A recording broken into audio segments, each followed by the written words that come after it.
This is the Seahawkers podcast. I'm Brandon Schultz, and I am joined by my good buddy, Adam Emmert. As Adam, the Seahawks have hired a new head coach, the Ravens' former defensive coordinator, Mike Macdonald, coming to the Seahawks, officially announced just less than about 20 minutes ago. We got the official announcement. Gosh, we found out earlier this afternoon. But it took up the Seahawks press staff, a full 5 hours to write up a press release. Yeah, and you never know. Maybe they were hammering out a few of the contract details. One of the reasons we wanted to wait, let's make sure it's official, just in case, something happens, maybe last minute. But it's official, man. It is Mikey Mac time. I'm fired up, dude. This is going to be awesome. I think this is a great hire, about as good as you can do in terms of, do your due diligence. You get the guys that have the best qualifications, and then from there, it's always a roll of a dice. And I like it. This is about as well as you could have done, I think. Well, and we talked about it even leading up to this hire, because you have this opportunity to go through all the candidates that you hear about, all the interviews, and you hear the pros and cons of each. You go through them, and then you get the news earlier this week that sounds like Ben Johnson is out. He's going to stay in Detroit. And then it's like, okay, well, there's one guy off the board. And it did feel like there were two candidates that Seahawks fans were kind of migrating toward. And I know we all kind of had our other favorites too, whether it was Mike Kafka, Ejiro Evero, some of the other one, Dan Quinn, we talked about him a lot. And so once Ben Johnson fell out, I think one of the reasons why so many of us too were gravitating toward Mike Macdonald was that his history, not just against, Patrick Mahomes in the AFC Championship. Yeah, they give up some points early, but they shut him down after halftime. And then you pile that on top of his record against the NFC West. Yeah, a lot of things in his credentials that work in his favor, but also just success everywhere he kind of went as a defensive coordinator. Success at Michigan, success the last 2 years here with the Ravens. And then also, like you mentioned, watching him in the playoffs, man, that was an impressive unit. In top 3 in scoring the 2 years that he'd been defensive coordinator. And that's about all you can ask for when you're talking about trying to get one of the top defensive minds out there. And I think that's going to bode really well for the Seahawks going forward.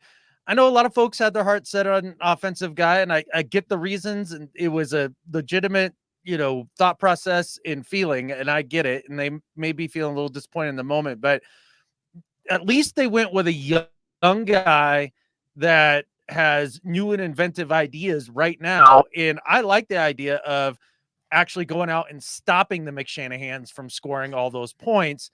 And then offensively, you don't have to do a whole heck of a lot, really. You can just kind of stay on the trajectory that you're on and be ultra competitive. And I love it, man. I think the best way to beat the McShanahans is to put the clamps on them, not necessarily just turn it into a shootout. And so I think this could be just a match made in heaven for the Seahawks. After the season the Seahawks had, it did make it easier to lean toward a defensive-minded coach, especially when you talk about all of those credentials that go along with it. Because yes, we did have a defensive-minded head coach, for the last 14 years. So it doesn't feel like that much of a shift, but at the same time, it feels like there has been a shift within the division, that Pete Carroll wasn't able to find either a defensive coordinator or work through it himself to where he could catch up with, like you said, the Kyle Shanahans, the Sean McVays, and you went down some of those defensive rankings. I mean, in 2023, points per game, defense first. I like that. I liked having that when Pete Carroll had the Legion of Boom and had one of the top defenses. Opponents yards per game, 5th, so top 5. Opponents points per play, that's one of those EPA stats. Yards per play, 2nd. Opponent third down conversion percentage, 9th, so still top 10 there. Opponent red zone scoring, 2nd. That's really appealing.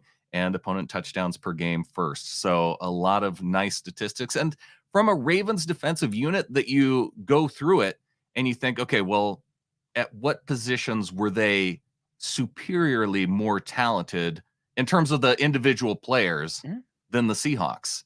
And you line up, well, I mean, Kyle Hamilton to me was one of their top defenders.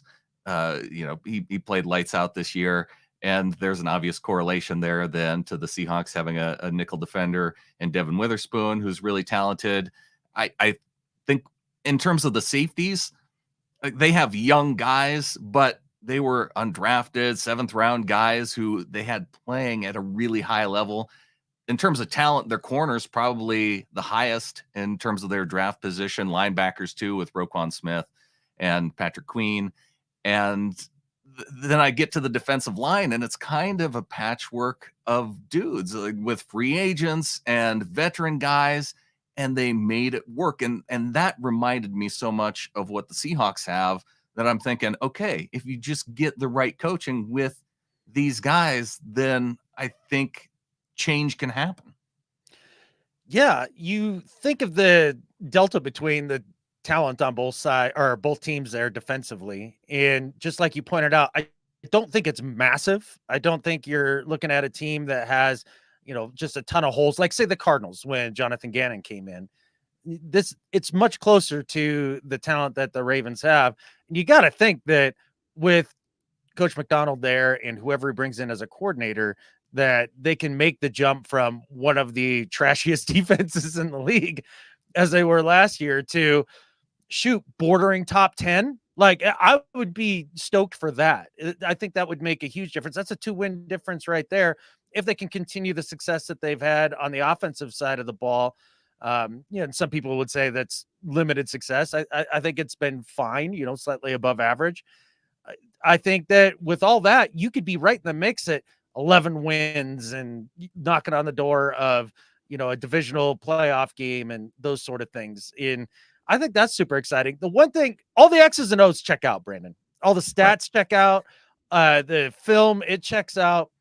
What we don't know is just him as a dude and a leader of men in terms of an entire football organization. And there's no way to know it till you just throw him in there and do it. I wish we could be in there in the interviews, man. I know there's no way that that's possible, but a couple things that I'd heard on Brock and Salk from a couple different reporters. I think one was just Ross Tucker, and then one of the Ravens beat reporters talking about his demeanor, in that he's not necessarily the rah-rah, get in front of a group of guys and deliver an Al Pacino speech to get everybody pumped up. That's not his thing. It doesn't mean that can't be successful. I mean, I think of, say, I don't know, Tony Dungy, one of the more successful coaches we've Andy seen Reid. since we've been around. There's a lot of dudes. Matt LaFleur is apparently one of those dudes who's not necessarily stand in front of the room and really be inspiring guys. So it's going to be interesting to see how that works. But a lot of interesting factors, including what's going to happen with coordinators here, man. Right. Gorner Slick posting here in the chat. I'm excited to see who the coordinators will be. And of course, there's going to be some speculation until it's announced. One of the things that is really obvious to look at is some of those Ravens positional coaches that could come with him, because they could be promoted then coming to Seattle from Baltimore. Also want to say thanks to the Snail coming in, a member for 16 months here on YouTube. You can click the join button and become a member here on YouTube. Best option, not named Jim Harbaugh. W for sure. I love the Snail, man. I do, but it's the best option, including people named Jim Harbaugh, for sure. A couple of those coordinator names thrown around were quarterbacks coach T. Martin. And if you've watched college for a long time, or it's been a long time since you've watched college, he was a quarterback who played for Tennessee, probably 20 or so years ago, and is now a quarterbacks coach. He's with the Ravens now. It thought to be a potential option as coordinator. Zachary Orr, another name on the defensive side, who's the inside linebackers coach.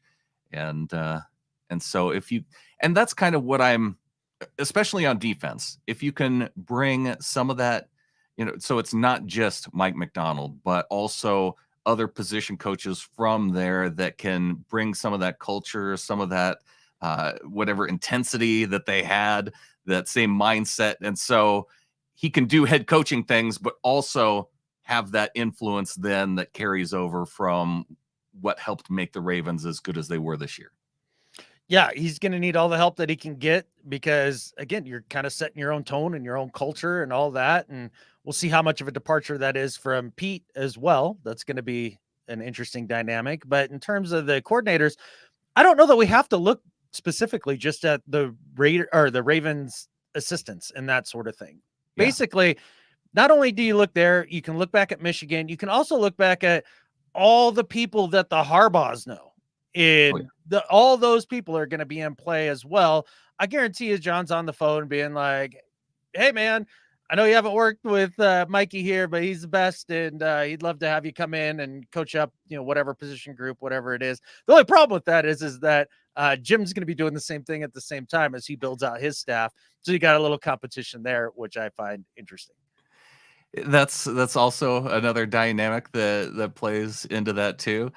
There's the other former Ravens offensive coordinator, Greg Roman, who hasn't had a job since he left. And, it's not a super exciting name, but is a guy who's a veteran. And we played against Greg Roman-led offenses when he was leading that Kaepernick offense with the 49ers, just, never quite able to get over the hump offensively.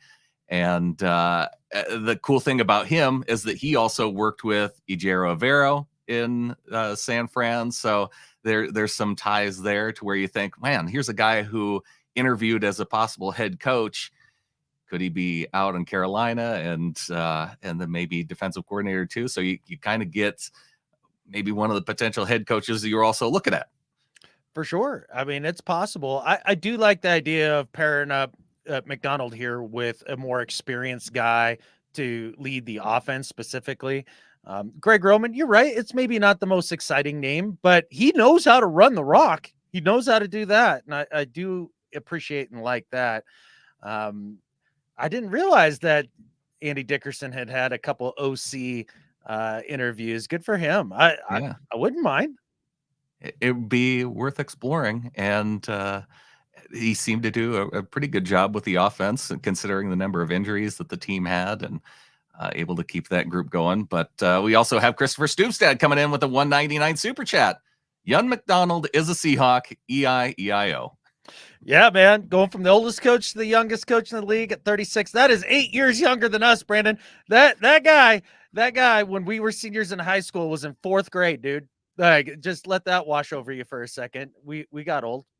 Yep, in 4th grade and already training as a covert CIA agent, if I'm judging superficially by looks. Oh, for sure. The Snail coming in with a $5 super chat.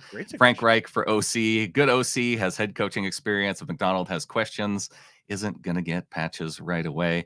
The thing I like about this was another one too, the Snail, that I was considering myself, because when you look through some of those offensive coordinator names, you kind of want someone who, like you said, has head coaching experience, but then you want someone who's not going to get poached by other teams. And if you have a head coach who's failed a couple times, then it's more likely that other teams are going to stay away if you have success at the offensive coordinator spot. It's just what happens in the NFL. Sure. I think with a defensive-minded coach being hired, again, we go back to that point, the OCs get poached and all of that, and it's a good point. It's just something you're going to live with. So I wouldn't worry about it. I would just hire the best dude for the gig and wish for the most amount of success that he can have. Because if he does have all that success and move on to another job, that means that it's going to be an appealing spot for the next guy to come in and pick up where they left off and hopefully advance their career. So I think that's an important thing. And I don't think it's something that you really need to worry about at the end of the day. Like, you can't concern yourself with it. It's something to consider, though. It's something that we talked about. One of the reasons why you might lean toward a young offensive-minded coach. It's just that once you started leaning toward the ones that were available, the list of names got kind of short once Ben Johnson was off the board. Jess Simmons is also excited to see if he brings any Ravens free agents. For sure. I don't know who all is up for free agency for the Ravens this year at this point off the top of my head, but you did kind of mention Ben Johnson either dropping out or being knocked out of consideration. You saw some reports that maybe he was asking for some big money. Maybe it was some power things behind the scenes too. Like he wanted certain control over certain areas. Who knows? It's hard to say. Hard telling, not knowing, right? We weren't there. But with all that said, I think one of the reasons why Mike Macdonald did get hired is you look at the Ravens organization and the coaches and player personnel department, the GM and all the scouts and everything. They've worked pretty well hand in glove over the years. Like that has been a very successful marriage between the coaching staff and the personnel department. And I know that that's been important to John. Obviously, he talks so much about what a great marriage it was with Pete Carroll. And I think he needed to feel that with whoever the new coach is. And having those sort of credentials, I think that was also a huge boon right there.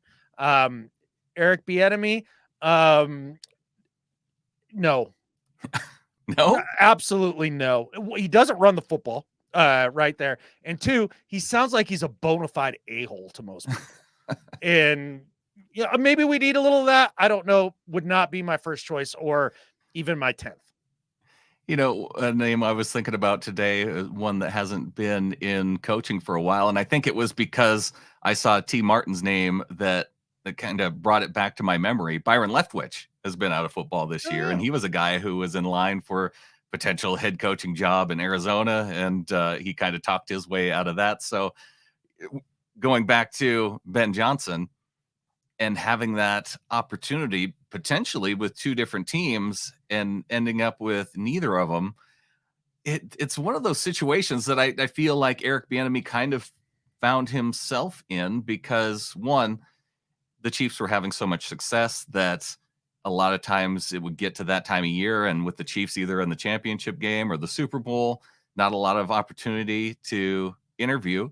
And now Ben Johnson, if his goal then is to go back to Detroit and try and win a Super Bowl, if they're back there and in that game next year, which they won't be because we'll be there. But if they happen to be, then you know he won't be able to get a job, and maybe that's great. Maybe he loves being in Detroit and working for Dan Campbell all these years, and that's fine with him. They'll find a way to give him extra money, and because shoot, we heard that Bobby Slowick down in Houston got a pay bump, and he was a guy who interviewed at a couple different places too as an offensive coordinator. You bet. I imagine that Detroit opened up their checkbook a little bit. Also, too, I imagine that Dan Campbell pulled on some heartstrings there. Those guys have been around each other for a long time in terms of their careers in the coaching arena. So, some loyalties there. And also, too, he might not have been getting the dollar signs that he thought that he would get, or maybe some control behind the scenes. But yeah, I guess Patrick Queen. Yeah, he'd be a free agent because drafted the same year as Brooks. So yeah, we'll see. I don't know. Would you rather have Patrick Queen or Jordan Brooks? That's a good question. Or could you do both? Yeah, maybe. I guess if you don't bring Bobby back. See, with Macdonald coming in, getting a lot out of Roquan Smith and probably the later stages of his career. I mean, wouldn't you think that maybe Bobby Wagner would be a good fit for him as well? It doesn't seem like it's that much of a shift to go from those guys. And obviously, linebacker is a spot too that you could end up drafting early and finding players like that or free agents who could come in and fill that. That's the thing that impressed me is how they were able to fill in with free agents like Jadeveon Clowney. Does he come back to Seattle on a relatively cheap deal? I don't know. If we get the same kind of play that he had in Baltimore when he comes back to Seattle, that'd be great. Obviously, they got more out of Clowney. We saw a couple good games from Jadeveon Clowney when he was here, but I think they got consistently more out of him in Baltimore. So that's kind of exciting. And then they brought in Kyle Van Noy, who is seemingly available every year. And so it kind of builds my confidence that he and John can work together to find those defensive free agents that can then work together. And yeah, Nathan Santo from the Seahawks Nest podcast. They use scrappy guys like Clowney and Van Noy and got a huge play out of them. That's exactly what I was saying. Yeah, man. You guys are copacetic and on the same page and 100% right. And one of the things that'll be interesting to see is how defensively they do building in the trenches here this next year, considering it has been a struggle the last couple of years with Pete Carroll in charge, and then obviously Schneider is the GM. Now, if we go 2-3-4 down years down the line here with now McDonald and Schneider paired up, and it seems to be the same struggle. That would lead me to believe that maybe this is a John Schneider issue more so than it was a Pete Carroll issue, but time will tell. It's going to be interesting to see. And it's one of the exciting parts about having a brand new young head coach. It's going to be exciting. Mike Morris played under Mike Macdonald That's at true. Michigan as well. So yeah, there's Olu Timmy on the offensive side. So at least some players who he'd be familiar with. And let's see, he goes back to, I'm not sure who may have had overlap with him at Georgia because that's where he broke into his, I think he was at Georgia then before he came up to Baltimore initially. And that was right around the 2010, 2011 timeframe, if I remember. So there might be some overlap too. And then you could look through some of those names and see there might be some other head coaching candidates or offensive coordinators who, maybe we should think about the Georgia offensive coordinator because Georgia runs a pro style offense and maybe he could bring that to the NFL too. It's all possible. Sure. And it's a lot of hard telling not knowing. We're basically pissing in the wind when we're talking about OCs and DCs at this point. None of us really know. I really want to see the presser. I think that's going to help shed some light on things. I noticed that Nathan had another comment about Leo, and yeah, that had occurred to me as well, man. To you, Brandon, does this seem like an attractant for somebody like Leonard Williams to be like, hey, I'll stick around? I would think that would be a guy that you want talent to stick around. And yeah, John Schneider didn't trade for Leonard Williams just so he could come be a rental for them to miss the playoffs. I think there had to be some strategy there of let's trade for this guy. If he comes in, does well, which he did, then we look at an extension. He's already in the building and you go out and you try and make it happen. There's obviously got to be a conversation now. I was going to say, does this make it more attractive to Leo though? Like when he's looking around?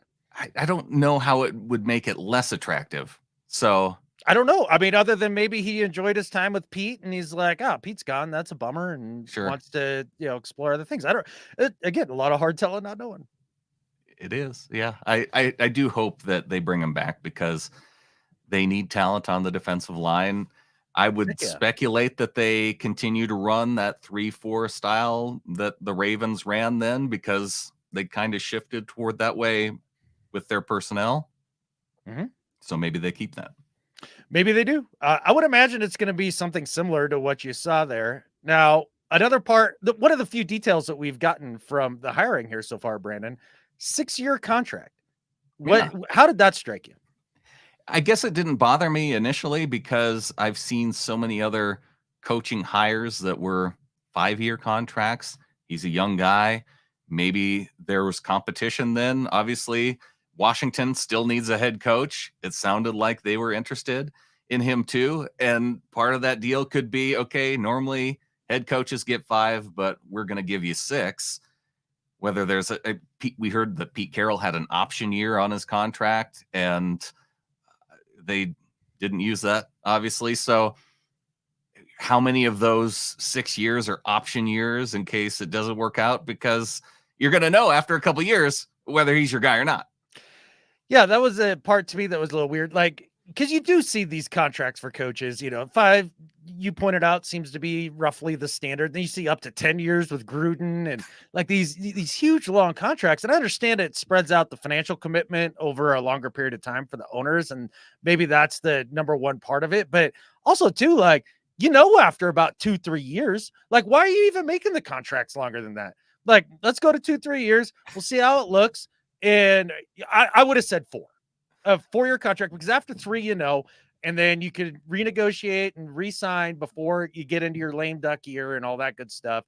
That seemed more like the sweet spot there, but if that's what they needed to do to sweeten the pot for an up-and-coming, young, brilliant football coach, then so be it. Yeah, well, we just have to now commit ourselves to 6 years of a Mike Macdonald coaching staff as a podcast now. So are you ready? Are you ready to sign up for 6 years? Look, man, you don't hire the guy to fail. Like you're hoping he succeeds. You're hoping that 6-year deal is going to feel like a steal. The other part of the 6-year contract, Brandon, that was interesting to me is, does this signal that Jody's going to be owning the team for at least 6 years? I don't know if you can look at head coaching contracts, player contracts, and really tie it to ownership necessarily. That seems more of a negotiation based on the current market with what they hear from other agents and what they deal with and that sort of thing. So I don't necessarily think that we can draw any conclusions to that. But it's an interesting thing to think about. Our Riot 911, our live executive producer, coming in with a 999 super chat. Go Hawks, Ryan. I know Ryan's fired up. I know we all are fired up. Man, we got a great text message from Clinton. Not even a text, but a little video audio message about just how over the moon he is about it. This was definitely his first choice. And look, I definitely think that going with a young guy and giving him his first opportunity has shown statistically over the last 5, 6, 7 years to be the better option than going with a retread. And I think that that's going to hopefully prove itself out here when we see Mike Macdonald going forward compared to whatever it is that happens with Dan Quinn now going forward. Okay, I want to talk about that for a minute because what makes us believe that a first-time head coach has a better opportunity for success than a retread? Statistics. Go back and look at the last 5, 6, 7 years, and you go down all the lists of the coaches that were hired, and of the guys that you would say were a success, it's definitely a higher percentage of guys having their first shot as a head coach. Okay. Well, I was looking at one statistical measure in particular, and that is winning a Super Bowl.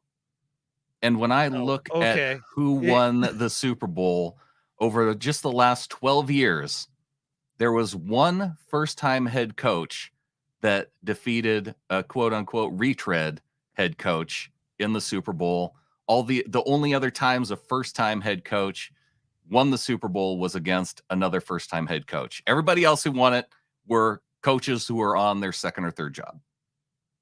Okay. I suppose that has merit as well. I mean, I didn't sit down and break it down on the numbers here, but in terms of like the idea that yes, the ultimate goal is to win the Super Bowl. I get that and all that. One team every year gets to be happy about that. Like it's not very often that you're going to end up there 2, 3 times. Like the point is you want to be at the very least like the Ravens and John Harbaugh, or even in a lot of ways what Pete had done over the vast majority of his time here in Seattle, which is keep you hyper relevant, in contention, and if everything breaks your way, you're ready to capitalize.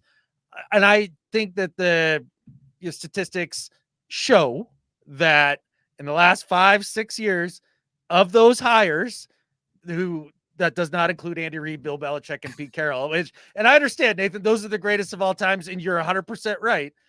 I'm just saying in recent NFL history, that's what it has looked like, that the new guys have had more success. Well, and Jackson Bevins too broke it down on Twitter, and that was what got the wheels turning in my mind of exactly how to measure success, because he pointed to just the number of teams in the playoffs and how a high percentage of those teams all had first-time head coaches. And like I said, that's great. It's just when it comes down to first-timers versus first-timers, those are the times where you see actual first-time head coaches getting the win. And I think you had so it was Doug Peterson over Bill Belichick was the last time a first-time head coach beat a veteran coach. And then gosh, you had to go back. I think it might have been. Well, I think it might have been Holmgren that losing in the Super Bowl to Cowher. I feel like the first-time head coach versus retread, like the head coach, the first-time head coach has to beat the retread. Like I find that to be a bit of a straw man. Like they won Super Bowls? Like that's kind of the point. And again, I'm just looking at recent freaking history here, like not back 15 years, talking about 5, 6 years. Yeah. And I'll go grab my tablet right now and go through the names if you want, and it'll prove itself out. But point I don't being, doubt it. I also think, and by that measure, it's fine. I'm just saying if your goal is winning a Super Bowl, then I don't think I think it's statistically more toward the veteran head coaches. Depending on what period of time you look at, for sure. And all time. I think that we're in a different era of football here. You see things switching. I don't Yeah. think that it's a coincidence that Saban, Belichick, Pete all end up out this year. And it's something that has been building for the last few years. The new generation of player requires a different kind of voice because of everything that they grew up with in terms of interconnectivity and, social media, all that nonsense, right? And it's changed the way that coaches have to interact with players. I'm not sure Parcells works in this era, right? Like, you Oh need yeah. a young dude. And I think that is a reason why you see them go with somebody like Mike Macdonald, a first time guy, and why you see in the last few years a lot of the younger new hires have success as well. Yeah, and I don't think you have to go with a super old guy, but Dan Quinn was obviously an option. Jim Harbaugh ends up going to the Chargers. We'll see how that works out in terms of coaches who had opportunities before. Raheem Morris, not an old guy, but has had multiple head coaching stops, at least as an interim head coach, now going to the Falcons. So, of all those guys, I kind of look at Raheem Morris and say, there's a guy who it seems to be beloved by players, could end up having success. It's the Falcons, but it's they could have an opportunity in a relatively weak division. We've got AZ Hawker saying, love the hire. The Hawks D needed new life and leadership. Now let's see who the Hawks bring in to fill out the rest of the staff. Go Hawks. Can't wait for those hires. And maybe that will help inform this next question I'm about to ask you here, Brandon. Yeah. How do you feel like the hiring of Mike Macdonald affects this upcoming draft? Like, does that in comparison to, say, let's say Ben Johnson had been hired, like, you think that plays a factor there? Do you think that then you lean more toward picking defensive guys closer to the top than offensive guys? Maybe, They're or you're a defensive coach and you go, you know what? Burn a couple picks, a couple future firsts, trade up and get one of these quarterbacks in this draft, because being a defensive guy, I can handle that. Get me an elite quarterback, and now we're cooking. Like, maybe that's the thought process. I don't know. I suppose it really shouldn't have an impact. It still should be a collaborative process with the new head coach, with the general manager, to work out and find the best players at the best spot for the team. So I hope it doesn't have an impact. I hope they stick to what they've been doing, because I feel like the last couple drafts have been going pretty well. They've got a lot of good talent. They just need to find a good way to use it. And Aaron F coming in with the 199 super chat. I think we're going to see rookie year reek again. And you think of a couple players on the team, Adam, that you say, well, maybe they took a step back. Could a change at defensive, leadership end up being better for them as a whole? Could it move them more toward where they had potential? Reek Woolen, one of those guys that immediately comes to mind. And then even think of some of the veterans. And I know there was a question too back in the chat about whether or not on the defensive line, if Draymond Jones, if he ends up staying or going, or is that a guy that they can then find a way to use his talent, with it not knowing who the coordinator could be, with Avero being out there? Could that tandem help, bring some of that out, what he was able to get out of him in Denver? You really want Avero to be the DC, don't you? Is that your dream right there? And I wouldn't hate it for a second. I think it'd be a fantastic choice if you can get it. No doubt about it. But that does seem to be your default. I'm trying to find links and ways to get him on the team. It's, now that we have the head coach in place, now we have to fill out. And yes, that's just where my mind's going.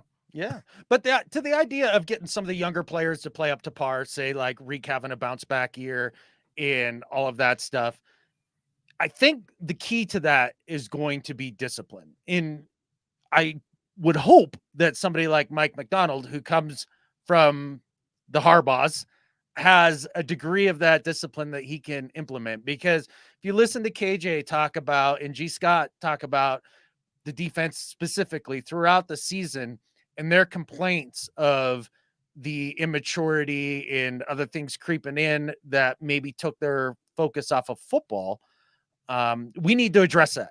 And maybe Mike Macdonald is exactly that dude. Clearly, there had come a point to where Old Man Pete was somebody that they were more or less tuning out. And to KJ's point, talking about all this, he didn't really ever handle that. That wasn't ever Pete's deal. He wanted to have a couple strong leaders in the locker room that kind of handled and policed that for him. I think Macdonald's going to have to take that by the reins a little bit. It's definitely a concern, and one of the things I'm looking to watch. And I know Gornish Slick said, "I'm so pumped by how excited you guys are." I'm excited because it's new, but it doesn't mean I don't have concerns, right? Because Mhm. bringing up the idea of discipline, it ends up being one of those questions because it's an unknown. There's a lot of unknowns that come along with having a young rookie head coach. And because you don't have that experience to look at and draw off of, because it's not there.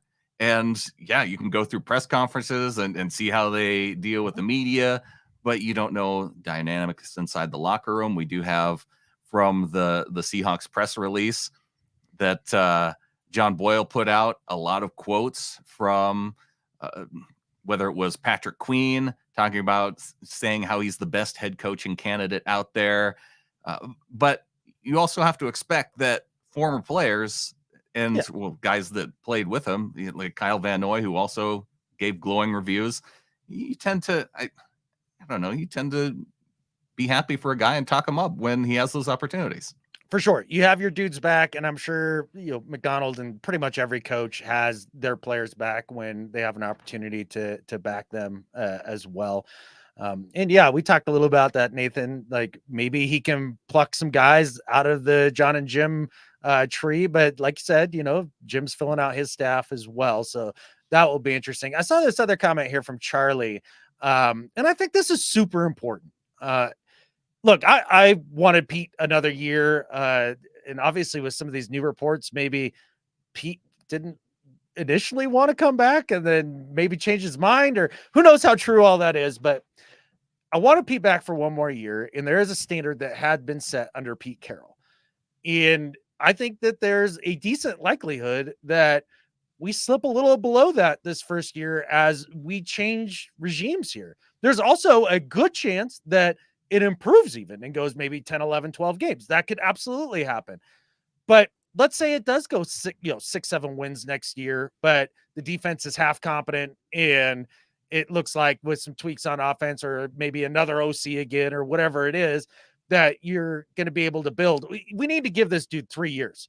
Like we Yeah. could not have a knee jerk reaction next year, short of if he Urban Meyers it or something along those lines, which I Right. think is almost impossible. That would have to be the one thing to where, yeah, Urban Meyer, Jim Mora, these one-timer coaches that say something that just it completely goes against what you know that a head coach should be. Yeah. And yeah, if he gives you a clue like that, then you know it's time to move on. But in But terms of there's record, you're also absolutely right. Yeah, there's also other clues too that you get sometimes where you're like, ugh. Like remember Sirianni's opening press conference? I heard somebody talk about that today, Yeah. and oh yeah, it was on Brock and Salk, and Brock was rolling like going back over some of the Sirianni quotes, or even Jonathan Gannon. What was his thing earlier this year? I can't remember what he said to one of the receivers, but it was corny as hell. And you're Yeah. like, this can't work. And then as you go down the line, both those, I mean, I'd say Gannon had success this year considering the situation that he was in. And obviously Sirianni's gone to a Super Bowl and then led one of the worst uh, flops I've ever seen going down the stretch of a season last year with the Eagles. But even if we have some cringy stuff come out early, stuff like that, have some patience. Yeah, based on the vibes that I do get from McDonald, I don't necessarily think that we'll get that, but yeah, nerves have a thing of weighing on folks, and we'll have to see from that opening press conference that I'm sure we'll be covering once that happens. Tim Cox saying love the hire. We would have easily been 11-6 if our defense could have held their own, and it's a Easily. good thought, but it's also it is thoughts like that too that I think lead us to have high expectations going into next year when we're also saying patience at the same time, right? Well, that's why I wanted to talk about that and highlight the comment there because I think most people, especially the folks that were definitely ready to move on from Pete, they're like, look, about anybody's going to make us better than this, you know, 10 win season, win after year, you know, year after year after year. And that's not necessarily the case. And in fact, it's probably not going to be likely the first year with the whoever you hire. Maybe it will be. It's totally possible. I'm just saying we don't have that same continuity going forward. Certain things we can hang our hats on and know that we're going to have success. It's a whole new thing. It's uncharted territory, man. And you can either be skeptical and afraid of it, or you can be fired up and excited, man. And that's what I choose to be with this. Like it's an adventure. Here we go. I'm ready for it. I'm ready for the adventure. I'm ready to hear the introductory press conference, which sounds like it's something that we should get coming up here on Thursday. And so after that happens, Adam, I know we'll be watching, and yeah, maybe we'll be right back here tomorrow night breaking down that press conference. If we're not, we're probably doing it wrong. And I think with that, there's only one thing left to say. Go Hawks. Go Hawks.